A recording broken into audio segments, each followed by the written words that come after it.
ओम गुरुवे नमः। प्यारे हरिभक्तों, अब जो हम विषय ले रहे हैं वो ले रहे हैं कि गांधारी के पुत्रों की उत्पत्ति किस प्रकार हुई। बहुत ही सुंदर विषय है और ये महाभारत से लिया हुआ एक विषय है जिसमें गांधारी का जो इस पृथ्वी पर सहयोग रहा उसके विषय में मैं थोड़ा सा प्रकाश डालूंगा।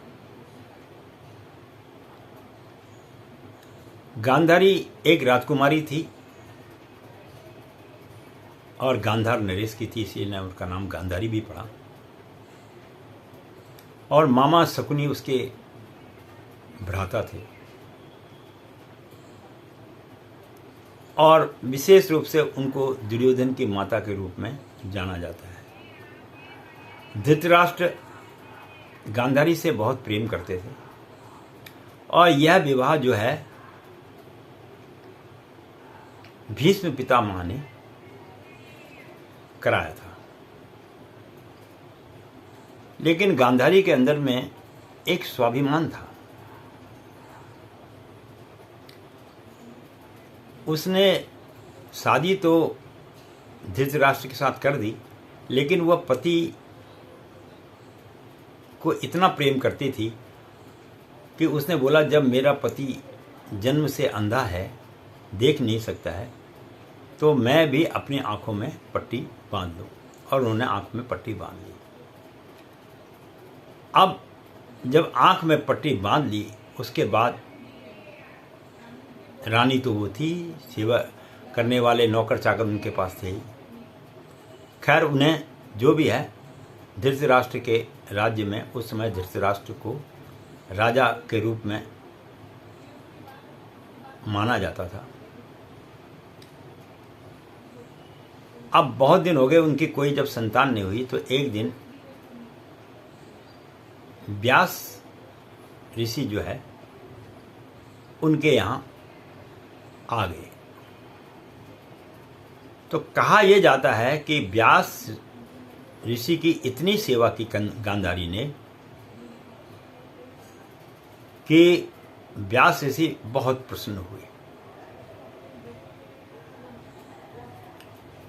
और अब गांधारी को यह तो मालूम था कि मेरे पति एक बहुत शक्तिशाली, नेत्र से जरूर नहीं देख सकते हैं, लेकिन पर इनके अंदर में बल बहुत अधिक है और हमारा जो साम्राज्य है ये भी बहुत बड़ा है, ये भी उसको मालूम था। अब कहते हैं ना कि स्त्री के अंदर में थोड़ी सी लालच ज़्यादा होती है, पुरुष की अपेक्षा स्त्री में लालच ज़्यादा होता है। तो जब व्यास ऋषि जी गांधारी से बहुत प्रसन्न हो गए तो उन्होंने बोला कि गांधारी, मैं तुम्हारी सेवा से बहुत प्रसन्न हूँ, तुम कोई वर मुझसे मांग लो, जो वर मांगोगे वो तुम्हें मिलेगा। तो गांधारी ने बोला, बाकी तो मेरे पास राजपाट सब कुछ है, मेरे साम्राज्य भी बड़ा है, सब कुछ है, धन दौलत सब कुछ है, लेकिन एक चीज़ की कमी है, मेरे पास में संतान कोई नहीं है। जब इस बात का पता लगा कि मेरे पास कोई संतान नहीं है, तो उन्होंने बोला कि हे प्रभु, अगर तुम मेरे सेवा से इतने प्रसन्न हो तो मुझे 100 पुत्रों की होने की वरदान दीजिए। अब पहले ऋषियों में तुम्हें पता ही है कि ताकत तो बहुत होती थी, उनके बारे में तो कुछ कह ही नहीं जा सकते। उन्होंने तथास्तु कह दिया। तो अब 100 पुत्रों के बारे में,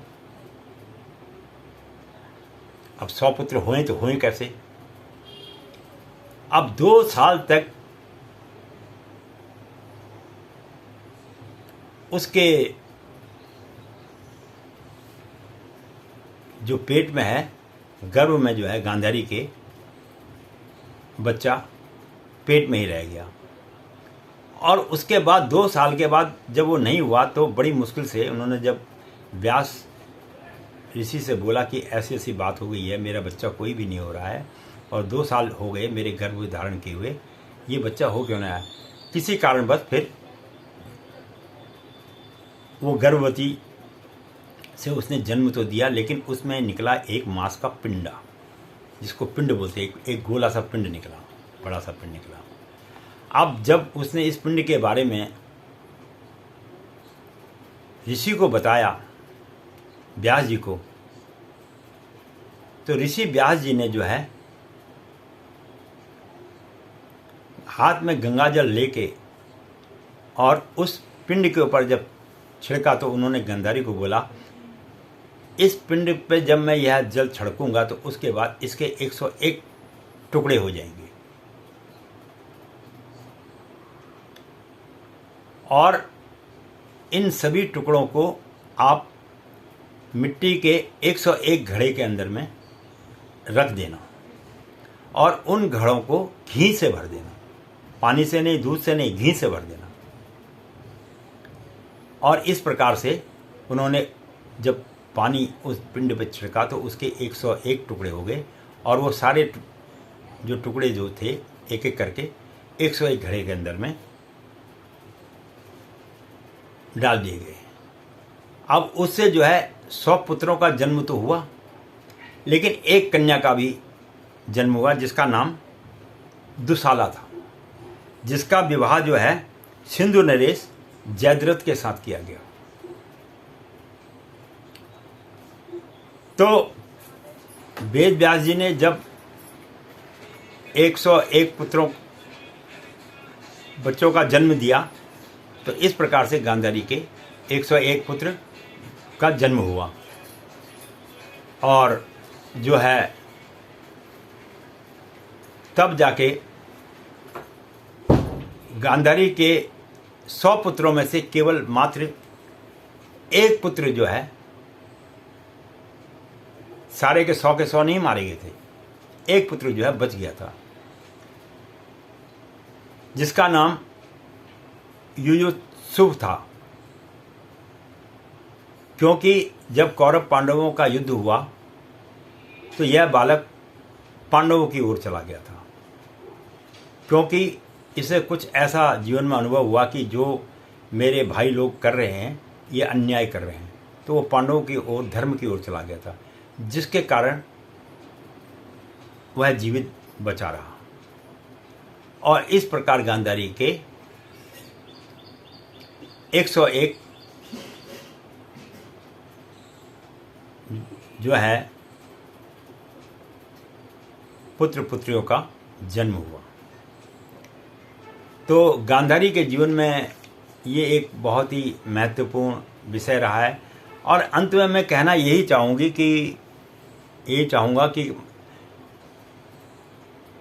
जब व्यक्ति इस पृथ्वी पर आता है और सृष्टि में जन्म लेता है तो वह अपने पूर्व जन्म के संस्कार को जरूर लेकर आता है। उसी के आधार पर जो है उसकी उत्पत्ति और आगे का जीवन चलता है। इसके साथ ही मैं पंडित गिरीश तिवारी अपनी वाणी को यहीं पर विश्राम दूंगा। आशा करता हूँ आपको वीडियो बहुत सुंदर लगी होगी और सुंदर लगे तो देखिए और कुछ लोगों को भी शेयर करिए ताकि उनको भी ज्ञान की प्राप्ति हो। बाकी ये तो मैं कहूँगा नहीं, लाइक करो, सब्सक्राइब करो, ये तो कहना बेकार की बात है। हमने क्या करना, सब्सक्राइब करो या ना करो वो तुम्हारे ऊपर बात है। अच्छी लगती है तो ठीक है, नहीं लगती तो देख लेना, बस यही है।